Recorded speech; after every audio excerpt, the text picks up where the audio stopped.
परिचय। हम अपने दैनिक जीवन में घन का प्रयोग अक्सर करते हैं। उदाहरण के लिए, घन एक ठोस आकृति होती है। हम घन का आयतन गणित के सूत्र से ज्ञात कर सकते हैं। यह हमारे दिन प्रतिदिन के जीवन में सामान्यतः प्रयोग किया जाता है। उदाहरण के लिए, मान लीजिए कि आपके पास एक घनाकार डिब्बा है जिसमें थोड़ी मात्रा में तेल है। बॉक्स में कितना तेल है? आप घन के आयतन का प्रयोग करके आप तेल की मात्रा जान सकते हैं।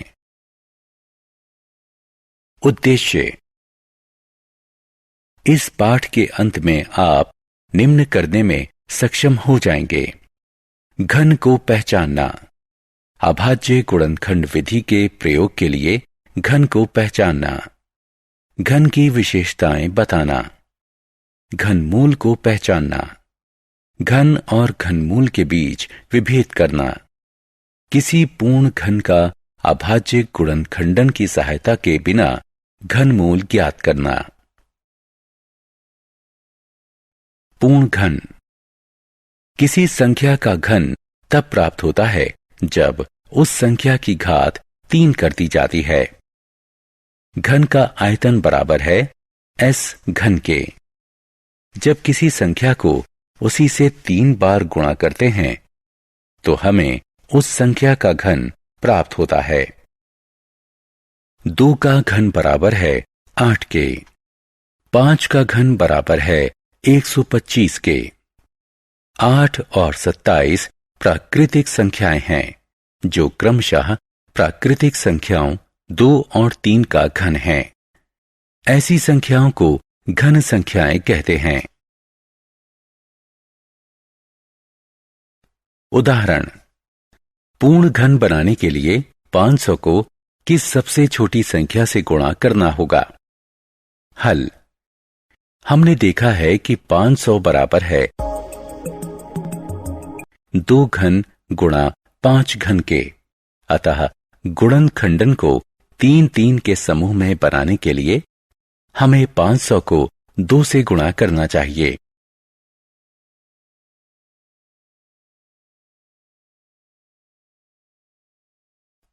उदाहरण। 686 को पूर्ण घन बनाने के लिए किस सबसे छोटी संख्या से भाग देना होगा? 686 का गुणनखंडन करके हमें यह प्राप्त होगा: गुणज 7 3 के समूह में है लेकिन 2 अकेले है।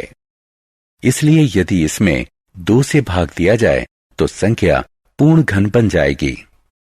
686 को 2 से भाग करने पर यह पूर्ण घन बन जाएगा।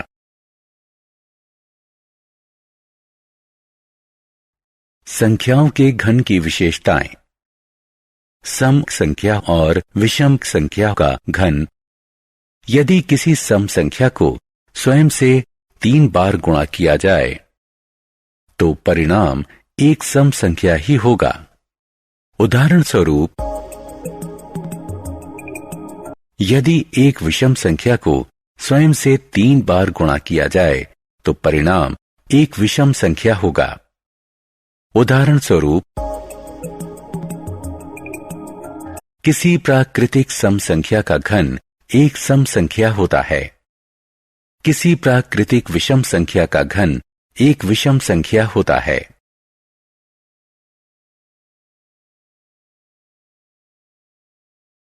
ऋणात्मक पूर्णांकों का घन। नीचे दिए गए गुणन को देखिए। हम इस निष्कर्ष पर पहुंचते हैं कि ऋणात्मक पूर्णांक का घन ऋणात्मक पूर्णांक ही होता है। किसी परिमेय संख्या a/b का घन निम्न प्रकार से है: घनमूल। यदि 2 का घन 8 है तो 2 को 8 का घनमूल कहा जाता है। हम घनमूल को इस चिन्ह से प्रदर्शित करते हैं। घनमूल। किसी दी गई संख्या का घनमूल वो संख्या होती है जिसका घन दी गई संख्या के बराबर है।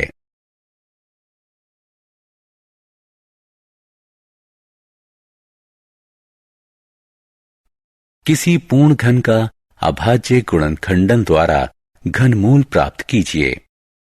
उदाहरण 1728 का घनमूल प्राप्त कीजिए। हल दी गई संख्या का अभाज्य गुणनखंडन कीजिए। समान गुणनखंडों का त्रिक बनाइए। प्रत्येक त्रिक से एक अभाज्य संख्या लीजिए और उनका गुणनखंड बनाइए। वांछित घनमूल 12 है, जिसे हम इस प्रकार लिख सकते हैं।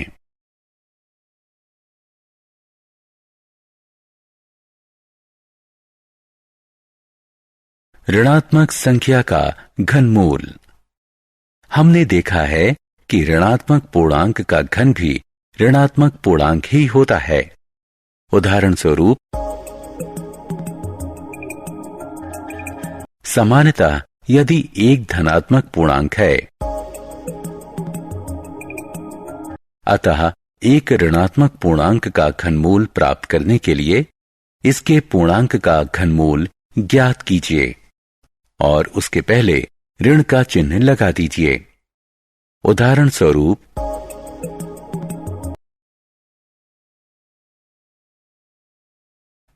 पूर्णांकों के गुणनखंड का घनमूल। उदाहरण स्वरूप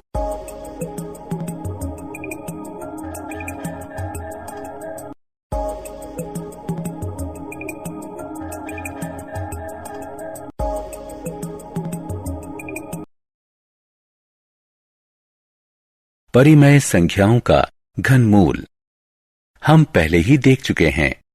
इसे इस प्रकार लिखते हैं। उदाहरण का घनमूल ज्ञात कीजिए। हल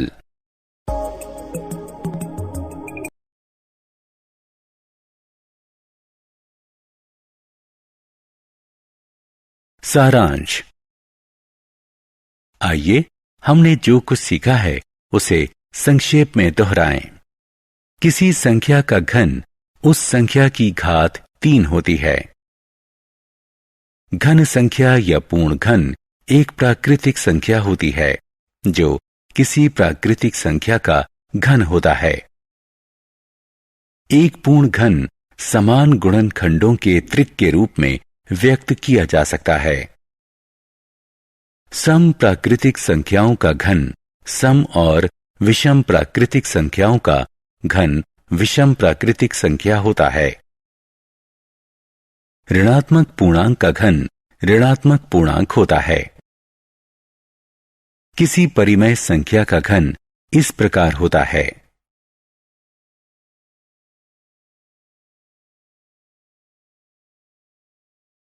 किसी दी गई संख्या का घनमूल वह संख्या होती है जिसका घन दी गई संख्या के बराबर हो। ऋणात्मक संख्याओं का घनमूल ऋणात्मक होता है। किसी परिमेय संख्या a/b का घनमूल यह होता है।